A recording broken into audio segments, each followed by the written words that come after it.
asked us to do this, the two of us looked at each other and thought, what in the world are these section hikers going to say to this bunch of veteran hikers and trail maintenance people? So we hope it's entertaining.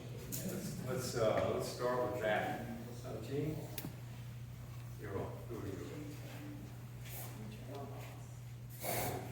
Oh, yes. I'm his wife, and I didn't start hiking until I was 50. And we retired so that we could do the trail. Luckily, we found each other.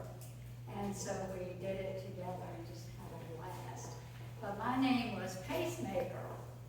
And everyone knew my name whenever they saw me because they thought I was hiking with a pacemaker. The pacemaker was this guy who was going 1,000,000 miles an hour. And finally, we had a discussion. And I said, my name is going to be Pacemaker, because if you want a partner very long, we have to slow down the pace. So I did the flat and the down, and he trudged up the high part. Way ahead of me. Yeah, my trail name is Buckaroo Bonsai. Some of you may remember Bob Herman. He was a trail supervisor up on 3 ridges back in the 80s and the 90s, and we did a lot of trail work with him.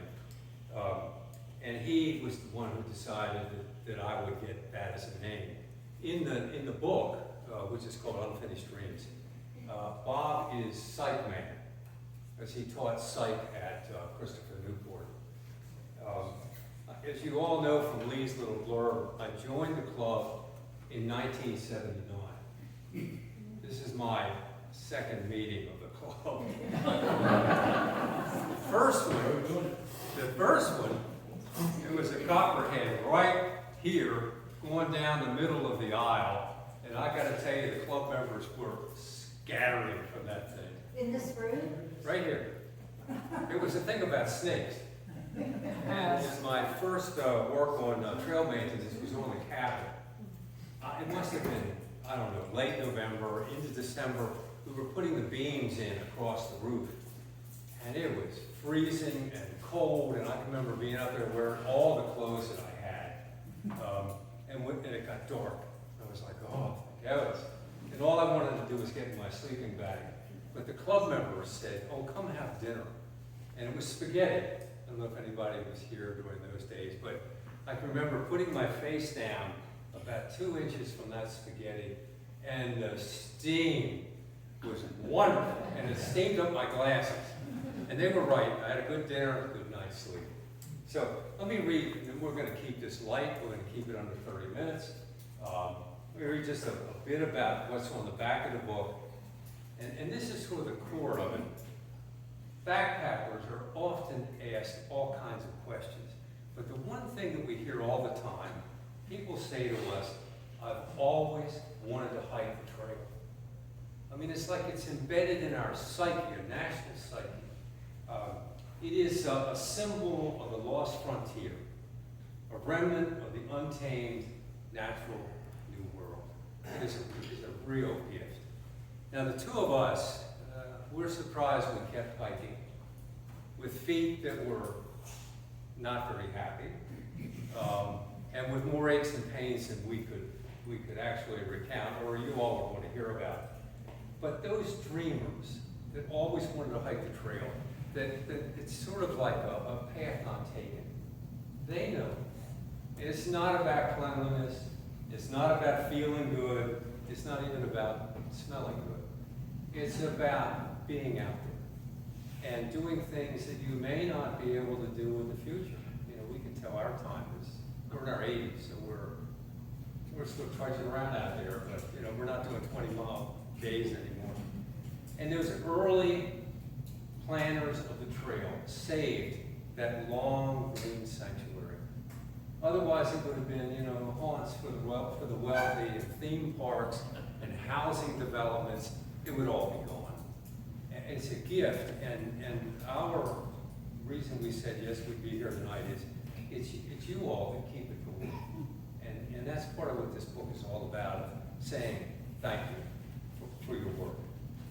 Now, in the book, we're going to do a little vignette about trail maintenance. And this is all part of the history of the club that goes back into the 80s and 90s. Now, and we tried to get Lee to get Bill Rogers here because we worked under his tutelage a lot. And he really had an impact on us. Like I'll be hiking down the trail and there'll be a big mud puddle right in the middle of the trail. And you know, there's such a desire to go around it. And what do I hear behind me? Bill wouldn't like that. Stay in the middle. But when my poles got a little bit too far off the sides of the trail, what do I hear behind me? Stick them in the center. It's all sort of with Bill's impact on us. So, first thing we're going to do tonight, which is appropriate given swing blading and trail maintenance, and again, it's part of what we experienced as members of the club. Gene is going to be the trail boss. I wouldn't want to say that Bill is the model for this, but you know the saying about if the boot fits. Okay, so she's the trail boss, and I'm me, and this is part of what we did.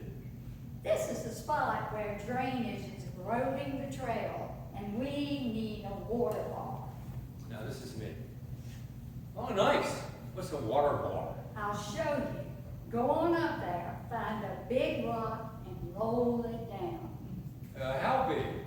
Beach ball size will do, but something about the size of a card tabletop would be a real winner. A card table? You gotta be kidding me, from up there? Well, it's either up there, or you can carry one from down up. I get the idea. Watch your fingers. You've got to be kidding me. Now, from somewhere up above, bombs away! Yes? You're on, dear. Okay, I went to the wrong page. Hold on. You've got to be kidding. And then, here's Bill. What the heck? There are people working down here. As I rolled this rock down the hill. Sorry. Now, dig a trench and put the rock pointing up in the trench. 10 minutes later, my ditch is done. 6 inches is not deep enough. But there's some really big rocks under this dirt. Dig. All right, Captain. Wait until we saw the tree up ahead that fell across the path. I love chainsaws. This is a wilderness area. Chainsaws are not permitted. You gotta be kidding me. That trunk must be 3 feet thick. So, Hey, pacemaker, how would you like to learn to use a 2-person, 5-foot-long handsaw?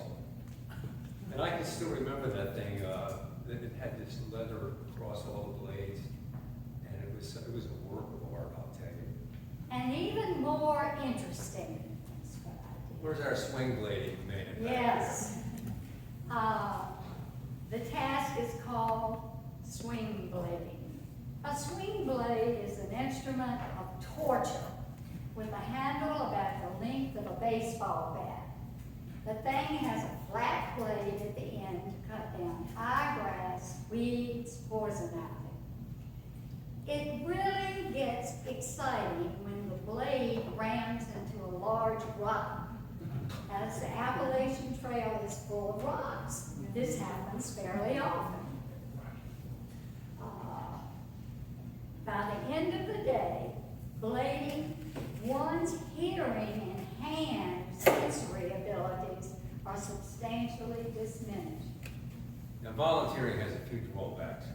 We hiked into Boiling Springs, Pennsylvania, and there was a conservancy staff member there looking at maps south of Reed's Gap. Gene is, let's see, I'll be the staffer and Gene's pacemaker. You're from Virginia? Yes, we are members of the Tidewater chapter, and we do the trail maintenance. Amazing that you arrived at this moment. I've been studying surveys of that very section, and we need to do a boundary inspection. Oh, we love helping. We're backpackers, and we walk all the way here. Now, this guy has seen a lot of backpackers in his time. His response was, "Oh, that's nice. When we get to that section, we need somebody to walk the boundaries. Boundaries? Is there a path? Well, there might be, but boundaries are not inspected regularly and don't have a path. Snakes? Maybe, Briar patches? maybe. When was the last time that someone did this path? Don't know. Hey, buckaroo over there, the AT needs you, and you're just the man. So those are all sort of things that we ran into that relate to this call for this chapter. Jean began hiking when she was 50. So here's, and this is Three Ridges. You'll know some of these names. In my usual dynamic approach to things, how would you like to go camping this weekend? I'm not into beach camping, but the campground might be fun. She's thinking of City Park in Newport News. I said, no, not that. I mean the Appalachian Trail. Some of our friends from the university are going hiking. We could head out Friday night after we finish teaching. I haven't been camping since I was a Girl Scout. That sounds like fun. And that was that, sort of. When Jean told her friend where she works at school that she was going camping, the woman asked, "Where do you take a shower?" Maybe we'll be at one of those campgrounds. And the woman says, "And you could check out the restaurants and eat at some really fun places." I can take along a bottle of wine and enjoy watching the sunsets. That was that, sort of. On the phone later in the week, I went to Jean, you're up. Oh, Jean asked me, "Where are we going to stay when we go up there?" And in my quick-witted reply, "I have a tent that I will carry all by myself." Now that, in backpacking circles, is a very polite thing to do. But I think it was lost in this particular conversation. What do you sleep on in that tent? Now, here's my top-of-the-line sales pitch. I have 2 3/4-inch foam pads. They're really nice. You'll like them. Oh, I was trying not to oversell the positives of backpacking. So I said, "Oh, it'll be fun." I think I was successful in avoiding the oversell. But I decided to kind of spruce up the trip a little bit. We might sleep in a shelter if there's room.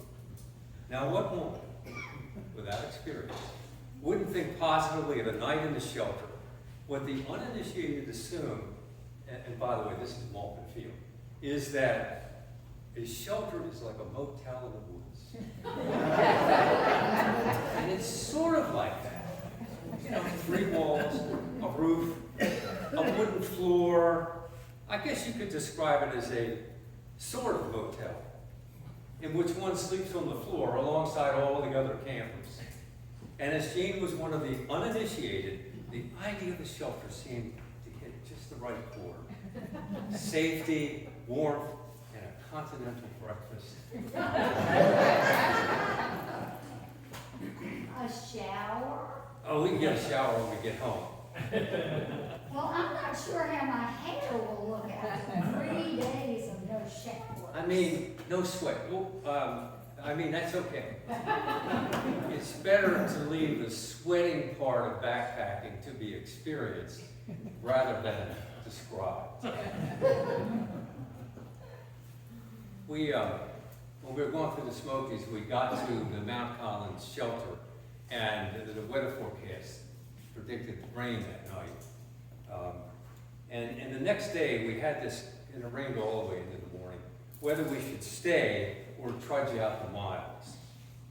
So I look at Jean and I said, "Hey, you think we should stay at the shelter or hike on? The weather forecast, I heard on that section hiker's radio, says the rain should stop by noon." And it's a tough decision. The trail may be like a creek, but it won't flood over the top of our shoes. I've heard on a section hiker's radio that it says the rain will stop soon. If it's not bad, if it is bad, we can hike get a ride to Gatlinburg. Well, there were a few cars in the parking lot because it was pouring. But the sun was on the verge of appearing, according to our weather forecast. It was 11:50, so I look at Pacemaker and say, it's a win-win if we hike on. Another 15 minutes and we'll be in the clear. Give it another 15 minutes, I said. But how about 18 hours to wait for it to clear? One cardinal rule about the trail is never listen to those townies and their weather forecasts. We sloshed up to reach Icewater Spring Shelter. The creek coming down the path was a torrent. If there were ever an appropriate name for a shelter, it was ice water. By the time we got to the shelter, Jean was soaked. Well, we all were. And we made a critical mistake. We didn't get her into dry clothes or hike on to kind of generate body heat. We sat in that shelter and had lunch. And then Jean got really cold. We had to get her into other clothes, her sleeping bag. And it took about 3 hours for her to recover. And if you know the Smokies, the trail clubs put those cables across the trees with pulleys so you can put all your food and all this stuff. It's a great system. That is, until it rains all day and all night and the temperature drops into the low 20s. Everything froze up. The pulleys, the food bags, you name it.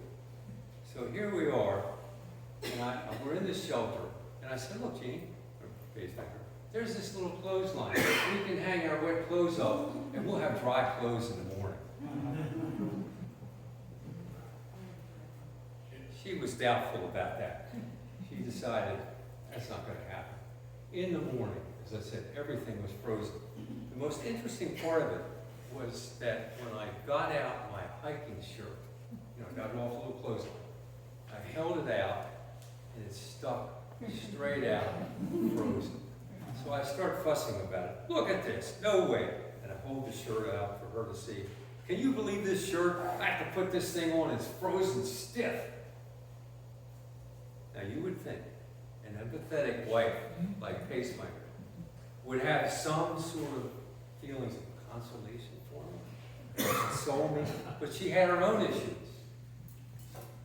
I was in no mood to listen to any fussing about his shirt and declared, you think that shirt is bad, try putting on this frozen bra.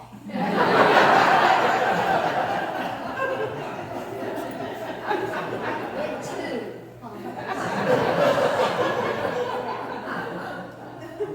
Tomorrow morning, ladies, think about that.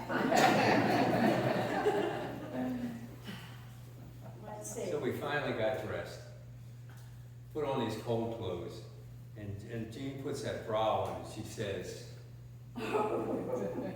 With this bra on, these high beams will let us travel through night.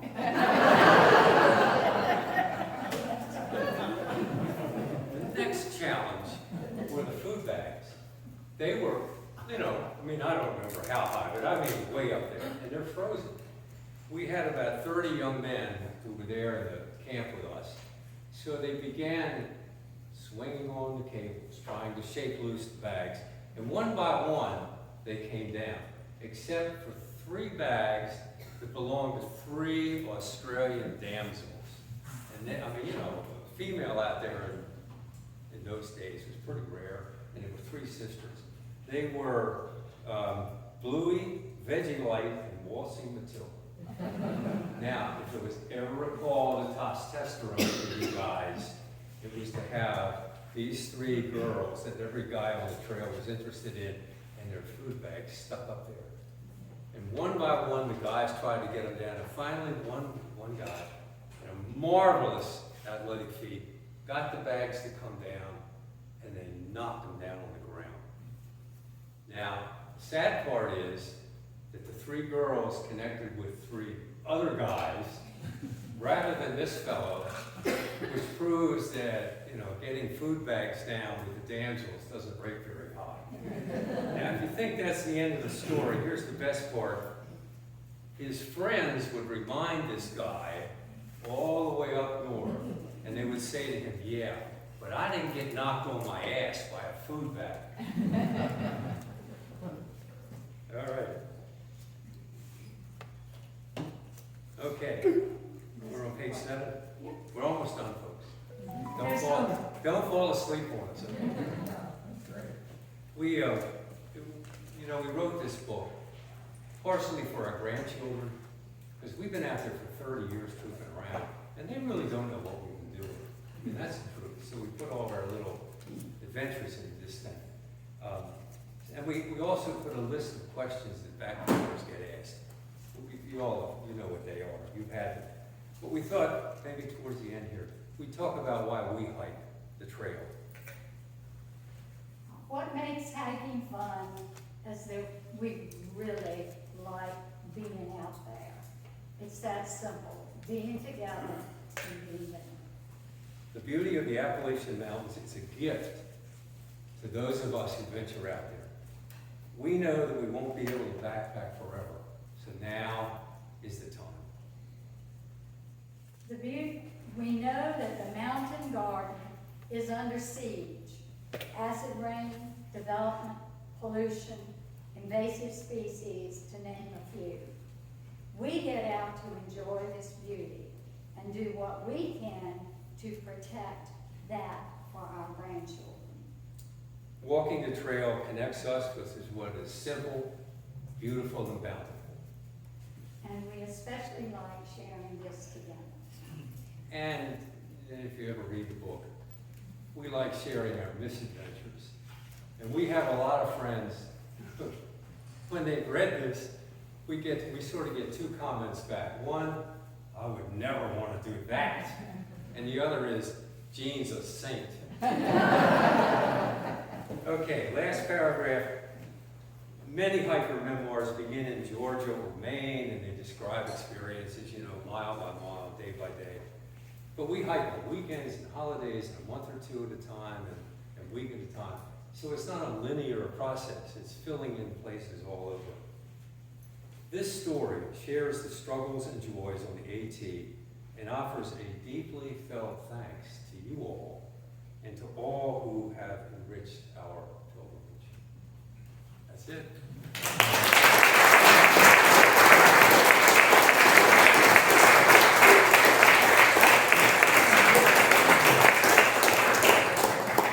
We have about 5 copies that didn't, you can see how the lines are on this one, that didn't quite come out well with the printer, and they replaced them. We brought them.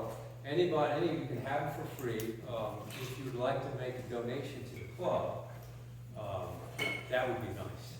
And we'll give them to Andy over here. Do you folks have any questions? Oh yeah, I forgot about it. What year did you hike? We started in, she began in 93. That was when she turned 50.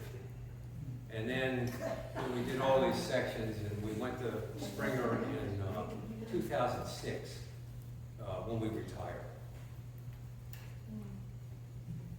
Have those grandchildren or any of your children picked up on your energy and wanted to? We have one child that would like to do it. There's hope. Yes, There's but and, he you know, likes snakes. He would have liked that copperhead that was right Yes, there on that he floor. does. Have you all ever stayed at the trip up, Kevin? You said you were working on it, so. Only one time, when I worked on the roof that I described, we moved up to Greene County. So we're up on the side of the Shenandoah Park up there. So we've been up there, we went 14 years. Yeah. So no, we haven't done the cabin. All right, well, thank you all very much.